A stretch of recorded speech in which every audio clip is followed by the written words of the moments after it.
Okay, so we're back for part 5, and we're going to talk about more of that situational awareness, scene safety, things that keep us safe.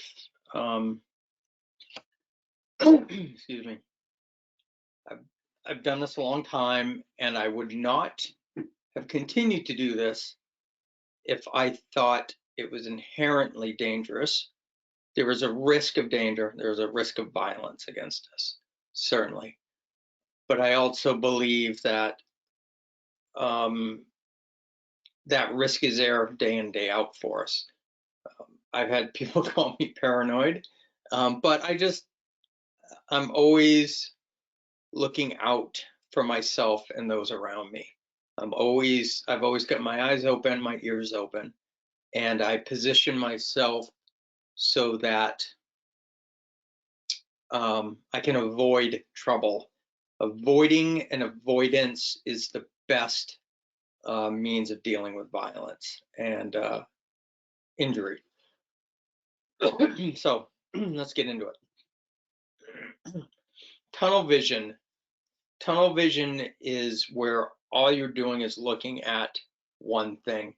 And I talk about this in patient assessment and trauma care. There's a quote from a book from UCLA's medical school, and it's specifically their emergency medicine school for their ER docs. And it talks about how ER docs, even with all the tools they have, labs and x-rays and CAT scans and all that, miss abdominal injuries because they tunnel in on other more obvious, grotesque wounds. Excuse me. So tunnel vision will get you in trouble. There are medics that I have worked with and EMTs that have the potential to be amongst the best of anybody I've been around, but they don't take in the big picture and they miss things. And so tunnel vision works both for safety, excuse me, and for patient assessment. You know, you are zeroed in on the knife in the belly and miss the fact that they've got a hole in their back and they're bleeding to death from a kidney, or that their airway is not open, okay? Or you're dealing with this vomit-filled airway, but they bleed to death out of a femoral artery while you're dicking around with the airway, snoring, okay? So situational awareness, keep the big picture. Now, this is out of, again, the Brady book. Plan, observe, react.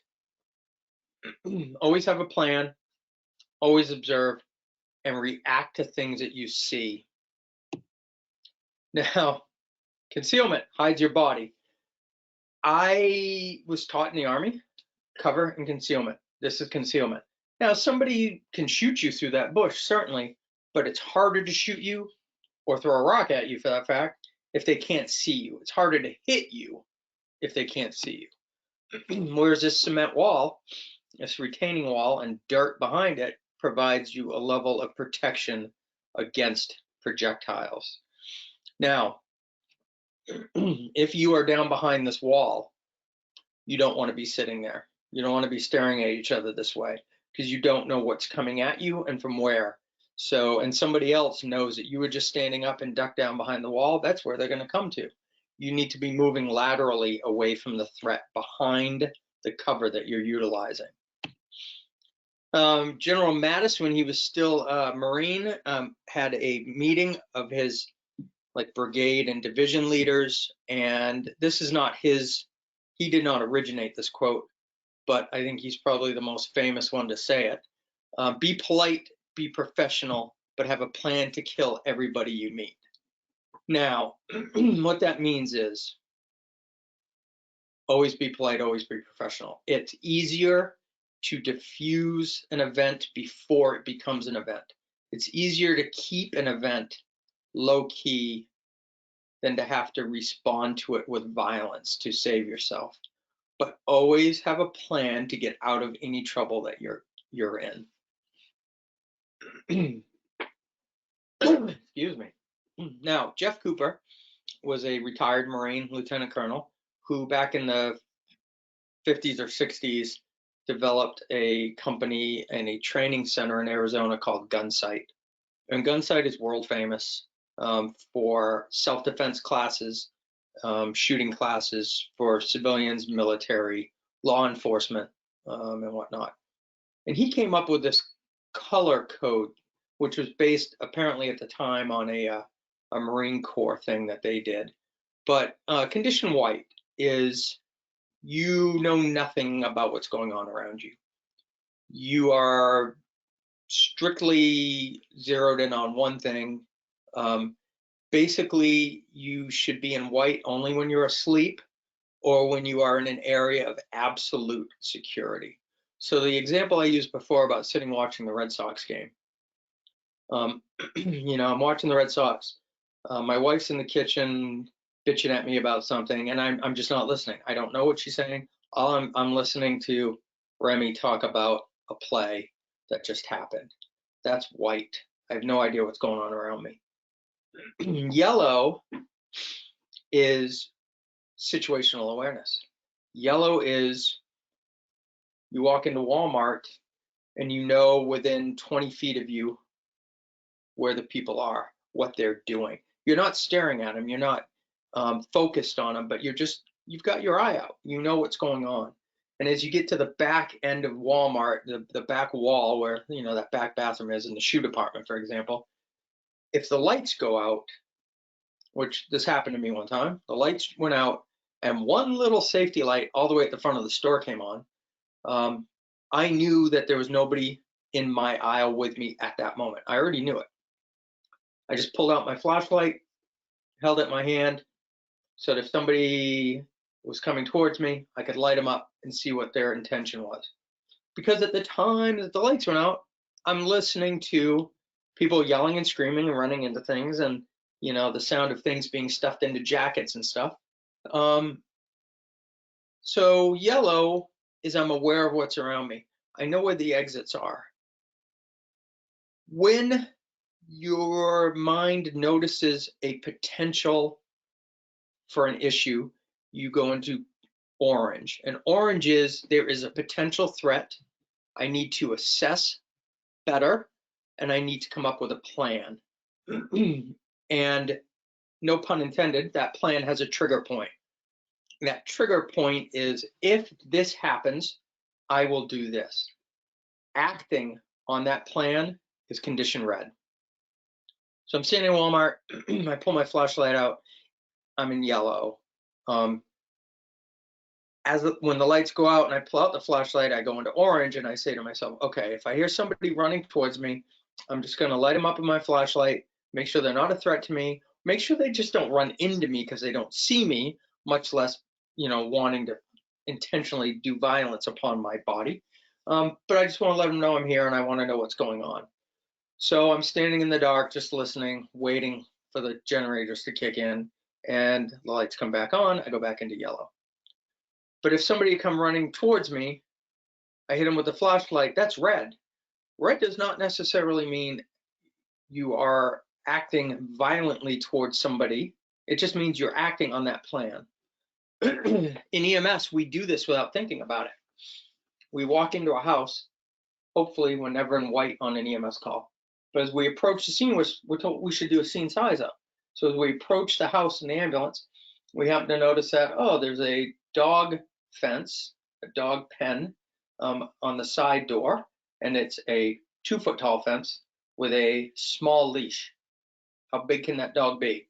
Well, could be big, but we're going to be in yellow. We're going to be aware of this. As we walk into the house, knock on the door, hello, ambulance, and they go, yeah, we're in the kitchen. My mom broke her hip.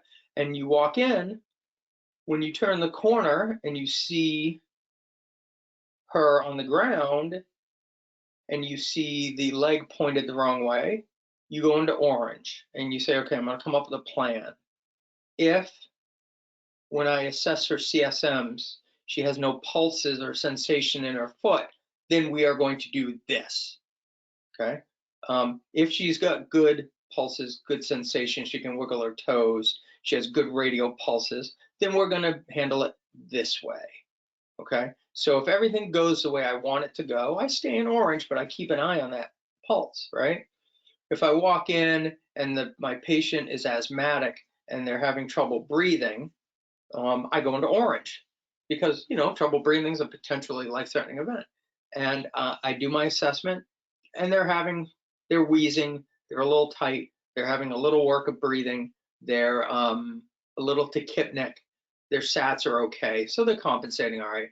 But I'm going to give them a nebulizer, or I'm going to give them their inhaler, or whatever my level allows me to do.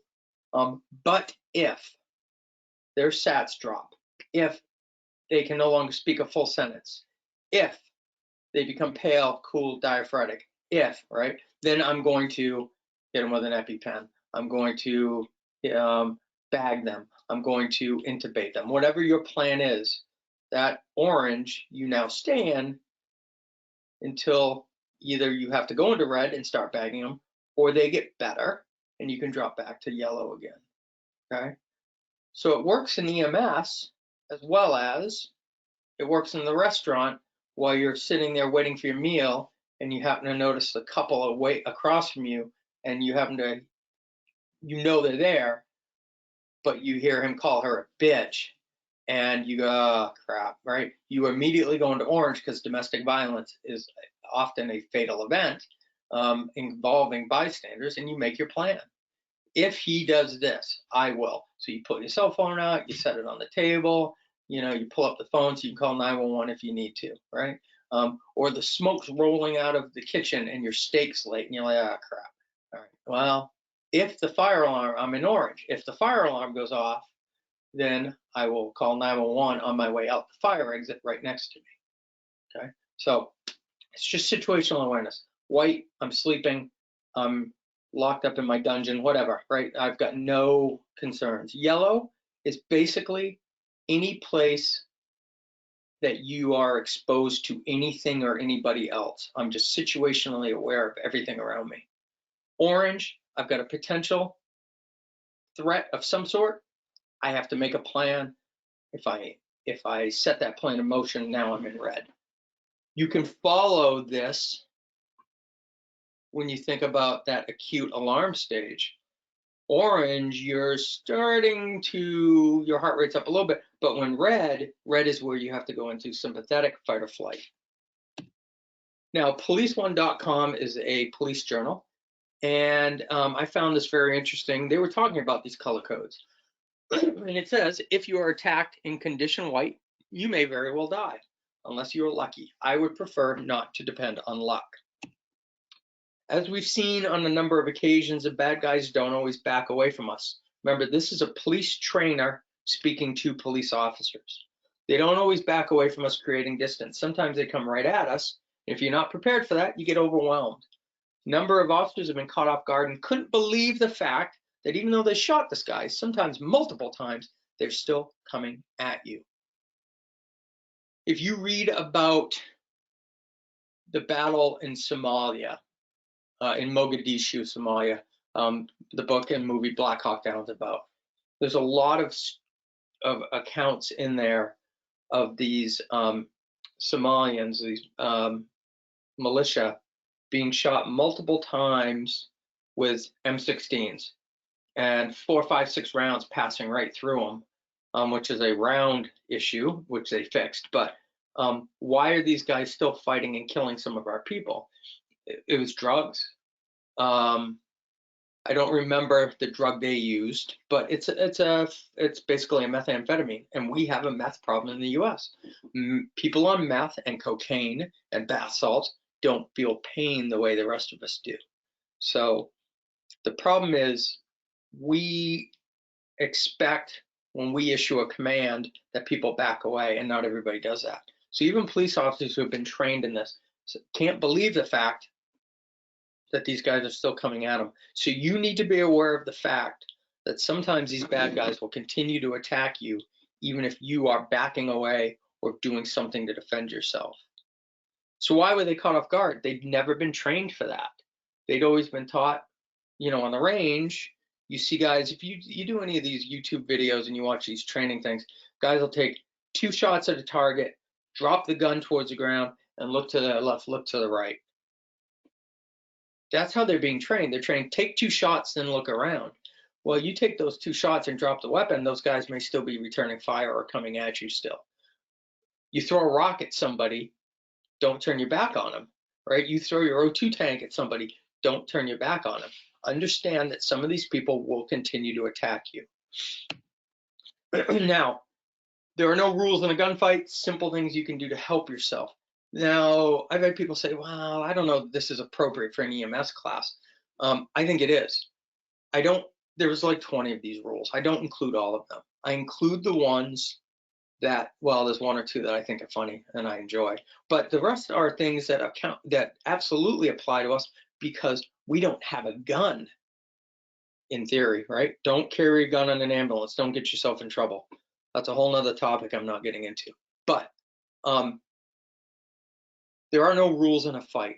When I was in basic training, I got in a fight with a guy. And afterwards, the old man of the platoon, a buddy of mine who I was 19, he was 36, he said to me, he left himself open. Why didn't you kick him right in the nuts? And I went, oh man, I kick him. I don't want to cheat.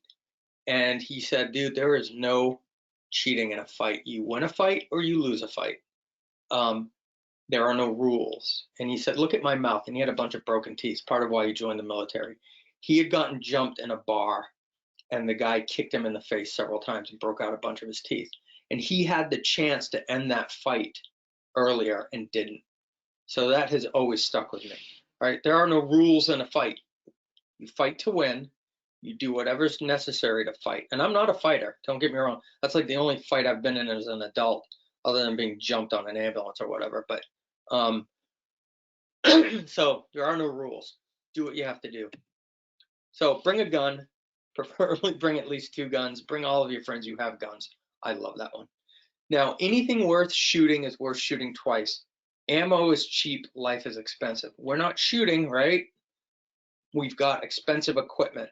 In the book Knife and Gun Club, which is from the 80s about Denver General and their medics, one of the guys was giving his partner shit. His partner had been a Navy SEAL in Vietnam. And he said that every time they got in a fight, he always hit the guy with something expensive, like a portable radio or a defibrillator. And the guy's like, well, yeah, because that's what I had. And those things are cheap. Life is expensive. Equipment's cheap, life's expensive.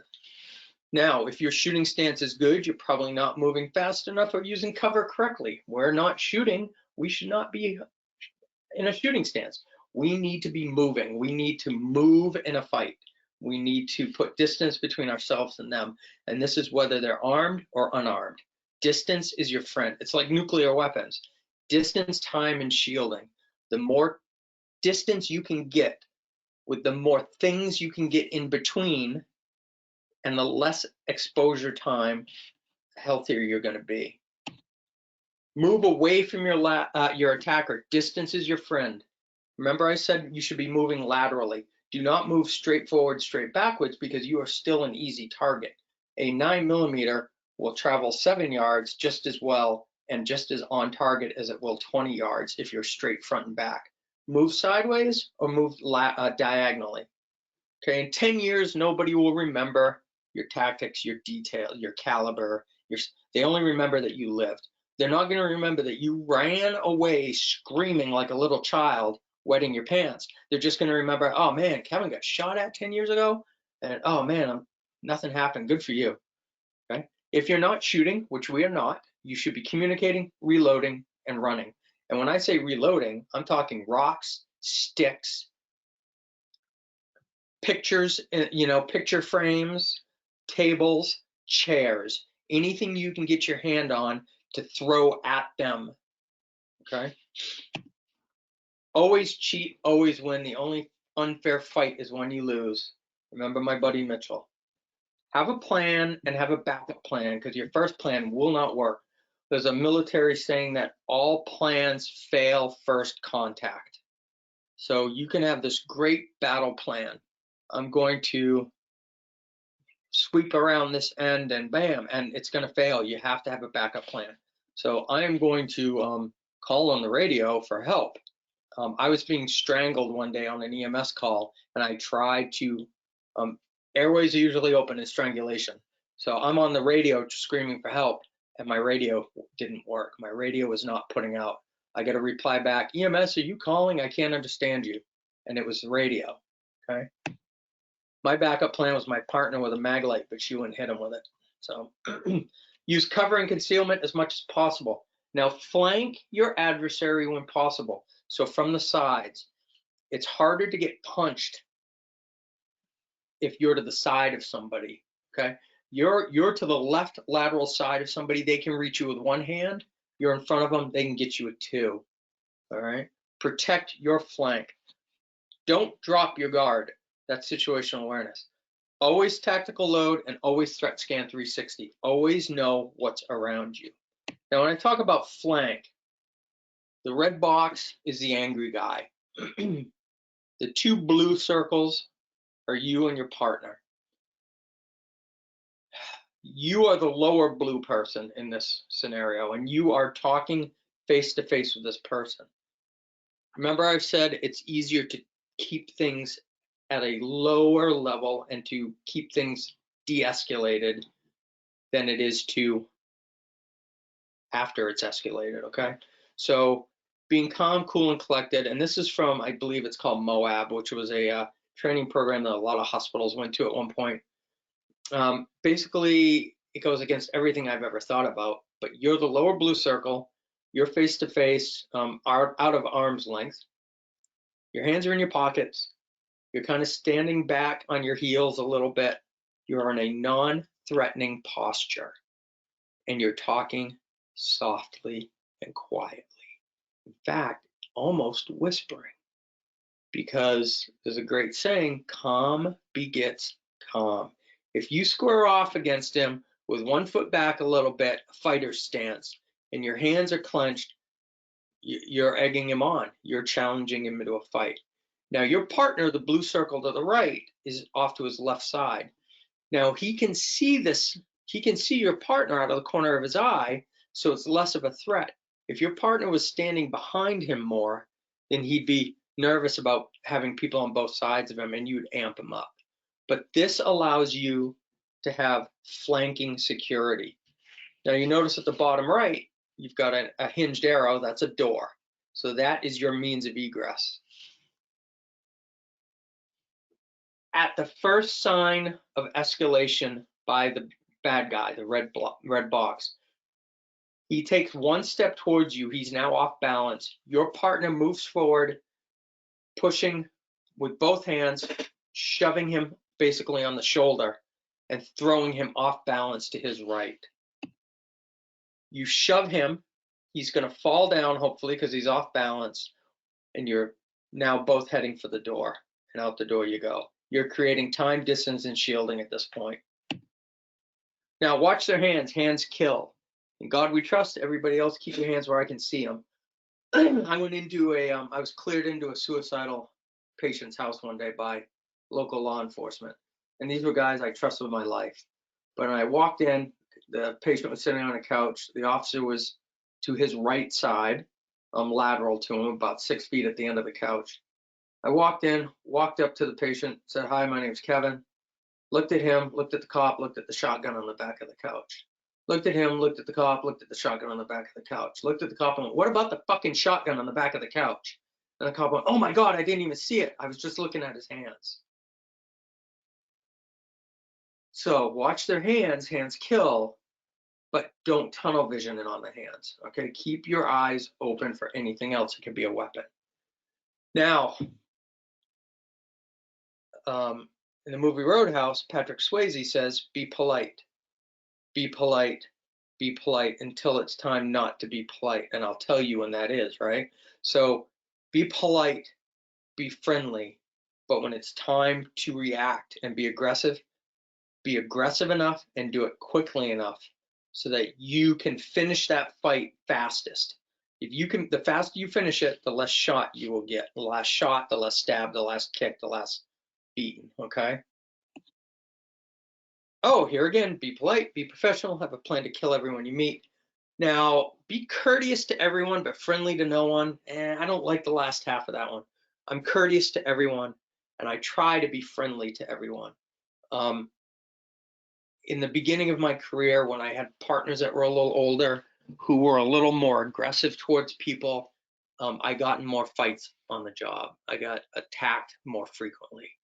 Now, I work in a jail now down in Tampa, Florida, also, and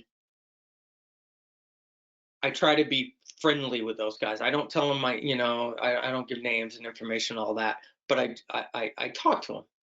I talk to them like you would, and it's easier to be friendly to people and courteous than it is to have a police officer drag somebody off your carcass. Now, your number one option for personal security is a lifelong commitment to avoidance, deterrence, and de-escalation. Condition yellow, right? And orange might be it's time to leave. All right. Avoid trouble. If you pull into a parking lot and you see something that makes you a little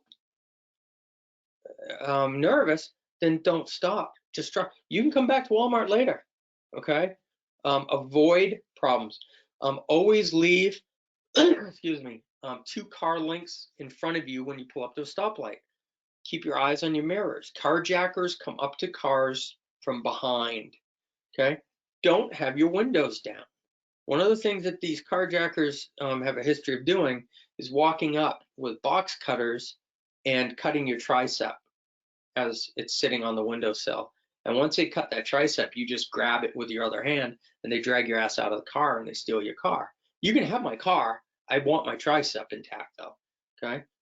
But this way, you've got your windows up, your AC on, windows up, your heat on. You've got 2 car lengths. If you get rear-ended, you're less likely to be slammed into the car in front of you. If you see somebody coming up behind your car, then you've got space to get out of that traffic lane and get moving and put distance between them. Okay. So avoidance, deterrence, de-escalation. It's easier to kiss somebody's ass and look like you're scared of getting into a fight than it is to get your ass kicked. All right, let's take a break for a second. So that's a lot of heavy stuff, a lot of things to think about. We're talking about violence. This is a picture of Sandwich Valley, lower Mount Washington Valley, north of Lakes Region in New Hampshire. A beautiful fall picture.